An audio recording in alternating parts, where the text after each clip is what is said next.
Hello YouTube, this is Cobra22 here, back with another 100-point squadron build for Star Wars X-Wing miniatures. For this scenario we're looking at two Scum ships, we're looking at two Aggressor Gunships, piloted by both IG-88B and IG-88C. Now, the emphasis behind this build is pure and utter synergy. Like, this is a complete synergy build because the IGs have abilities and they have title cards that allow them to pretty much piggyback off of each other and take full advantage of their upgrades and their abilities and whatnot. So with that being said, it's pretty straightforward. Let's look at the squadron build we've got going on here. So this squadron totals to about 98-99 points, so good chance you'll probably get initiative. Each of these have been upgraded to benefit both each other as well as themselves. We'll start with the first of the two here. And keep in mind, these both have the same, pretty much the same upgrades, a little bit different, but other than that, they're pretty much identical. We have IG-88B. Coming in at a pilot skill of 6, he flies the Aggressor Gunship for the Scum and Villainy faction. He has a standard stats of an Aggressor ship. He has an attack value of 3, agility value of 3, hull value 4, and a shield value 4, so it's a very powerful ship, I must say. His action bar consists of the Focus, Target Lock, Boost, and Evades actions, so he's like an A-Wing almost, a pretty large A-Wing. Costs 36 points to field, and his upgrade bar consists of an elite upgrade, assistance upgrade, 2 cannons, a bomb, and an illicit upgrade. His pilot ability reads, once per round, after you perform an attack that does not hit, you may perform an attack with an equipped cannon secondary weapon. So, IG-88, pretty straightforward. Pretty much the same, he has the, this is a similar ability to the BTL A4 Y-Wing title card, whereas after you perform an attack, you can perform a second turret attack if you have a turret upgrade, but the turret is locked in the forward firing position. With IG-88B, it's like if you miss with your primary, you can then attack with your cannon secondary weapon. So that'll definitely help a bit. Go on to his title card.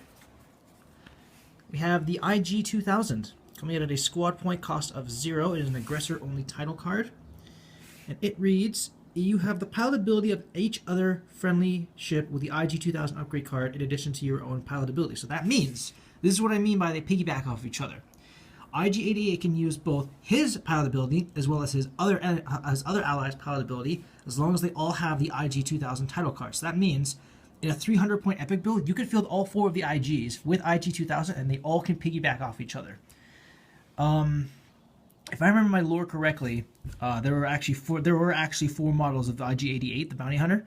They all had the Aggressor class ship, the IG-2000, and they pretty much allowed IG-88 to work in multiple places at once, so made his work that much more efficient. To help with his agility, I've gone with the stealth device, coming in at a point cost of 3. It reads: increase your agility value by 1. If you're hit by an attack, discard this card. So straightforward. With the stealth device, IG-88 now has 4 agility, which complements his 4 hull and 4 shield. He has 3 attack value, but that's fine. His attack value doesn't really need much modifying. But yeah, this will pretty much make sure that IG-88 remains very, very hard to hit, because he only has 8 hit points total, 4 hull, 4 shield. Now, to help ensure that he gets the first shot, I've given him Veteran Instincts. Coming in at a squad point cost of 1, it reads: increase your pilot skill value by 2. So IG-88B now goes from a pilot skill 6 to a pilot skill 8, meaning he will most likely move last, but he'll attack first. For his system, chosen a fire control system to help with action economy, which says after you perform an attack, you may acquire a target lock on the defender, so that means it frees up your focus, boost, and evade actions. And then for his cannon, gone with a Mangler cannon. Needs to be kind of one of my favorite weapons to use. Coming in at a squad point cost of 4, it has an attack value 3. It can be used at any range. It states attack one ship. When attacking, you may change one of your hit results to a critical. So this is where IG-88's ability comes into play. You roll your primary weapon value. Say it doesn't hit. Fine. You now have the Mangler cannon to fire back with, and the Mangler cannon guarantees that one of those hits will be a critical. So, yeah, pretty easy going. And then of course, for his bomb, I've chosen a proximity mine, which must be has the action header, so it must be used during the activation phase, so after you move instead of before. It says discard this card to drop 1 proximity mine token. When a ship's base or maneuver template overlaps this token detonates. Now, the effect of the proximity mine is if they run over or land on it, the defender rolls 3 attack dice, and they suffer any hit or critical damage done to their ship. It doesn't specify if it goes through shields. I'm going to assume that it doesn't, because it doesn't say when I looked it up, it didn't say anything about face-up damage cards. So I'm going to assume that if a fully shielded ship runs into it and they get 2 hits and a crit on the result, and they have 3 shields, then the shields are gone. So it kind of helps put an added obstacle onto the field, and makes and also kind of constricts the enemy's movements as well as your own. So be careful when you use these. Now go on to his wingmate, who is pretty much loaded with similar upgrades. We have here, make this focus, IG-88C. Coming in at a pilot skill of 6, he also applies the Aggressor Gunship for the Scum and Villainy faction. Standard stats, attack 3, hull, agility 3, hull 4, shield 4. Comes with the focus, target lock, boost, and evade actions. 36 points to field. Can take an elite upgrade, a systems upgrade, 2 cannons, a bomb, and an illicit upgrade. His pilot ability states, after you perform a boost action, you may perform a free evade action. Now you see what I'm doing with this here. Both of these guys have fire control systems, meaning every time they attack, they get a target lock. That saves them on their action economy. However, when IG-88C performs a boost action, he can get a free evade. Because he has the IG-2000, this also applies to IG-88B. So if he boosts, he also gets a free evade action. Alternatively, you could push limit on these guys that allow them to take up the remaining focus action. But other than that, I mean, you'll have target lock, so that kind of helps to compensate for that. We also have the same loadouts here: Veteran Instincts, Fire Control System, Proximity Mines. The only thing different is IG-88C has an ion cannon. Coming in at an attack value of 3, squad point cost of 3, and a range of 1 to 3. If this attack hits, the defender suffers 1 damage or receives 1 ion token, then cancel all dice results. So how it works is he deals critical damage, he deals ion damage. Both have very, very similar loadouts. Both have a stealth device, IG-2000, Veteran Instincts, Fire Control System, and Proximity Mines for added. Both of these for added obstacles. Both of these for action economy, and both of these to increase their pilot skills so that they both attack first. Stealth device, increase their agility. IG-2000, they piggyback off each other. So that also means that IG-88C can also use his cannon right after his attack if he misses. So yeah, that'll be a handy little feature. So you can either use to attack with just the cannon, or you can attack, hope to miss, and then you get an ion cannon shot in after you miss. So yeah, that's I basically just called this build the IGs. It's really not really creative, but I could have called this the Aggressors as well, but I don't know, IG just kind of stuck out to me. So this is my IGs build. I'll return just a second to show just exactly how this works. Okay, ships are in position, ready to begin the round. Because Dash has a lower pilot skill, he's going to be moving first because he's a 7 and both the IGs have 8s thanks to their Veteran Instincts. This example, Dash Render is going to do a hard 2. So I just get one of my new templates that I got from my last tournament. They're clear, so maybe a little bit hard to see, but I think they look pretty cool. So he's going to land on the asteroid, but because he's Dash Render, they don't apply to him.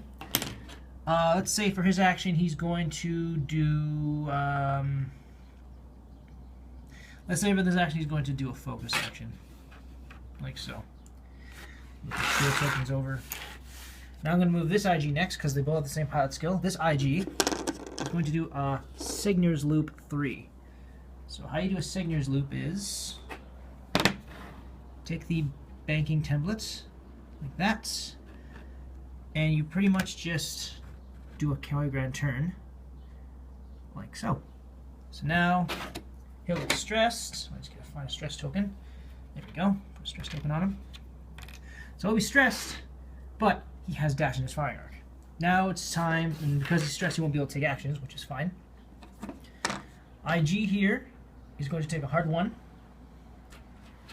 because for whatever reason he can take hard 1s.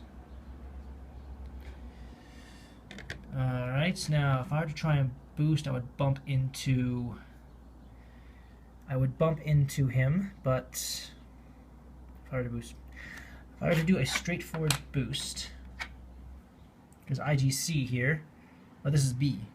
Well, it doesn't matter, both of them can piggyback off of each other. If I were to do a straight boost here, like that. Actually, no, I don't need to, because I have him in my firing arc, so I'm just going to stay where I am. And I am going to just take an evade by default. So I'm just going to grab one of my evade tokens, stick it here. And that about surmises that. So, the first IG I'm going to have shoot is... I'm going to have IGB shoot first. IGB's ability allows him to attack with a cannon weapon if he misses, but he can also take advantage of IGC's ability thanks to the IG 2000 title card, but because he's stressed, he gets to take an action, and I could have taken a boost to get a free evade, but I chose to take an evade because otherwise I won't be able to fire at him. So IG moves first. He's going to get 4 attack dice because he's at range 1 of dash, so it's going to be a 4v2. Let's grab my dice real quick.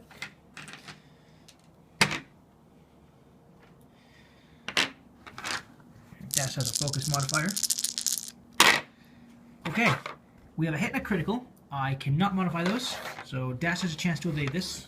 He has a focus token for evasion.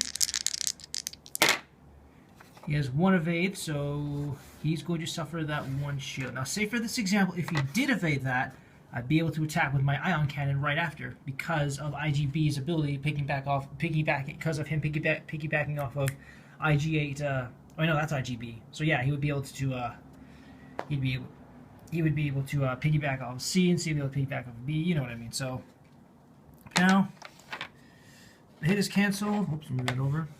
The hit's canceled. Critical remains, so Dash loses a shield. Now we move on to IGC. IGC is going to attack next. He has him at range 2, so it'll be a 3 versus 2 this time. So Dash has a better chance to avoid this shot. Ooh, 2 criticals and a focus. He couldn't take a focus, he couldn't take an action because he's stressed, so 2 criticals. Again, Dash has a chance to evade this.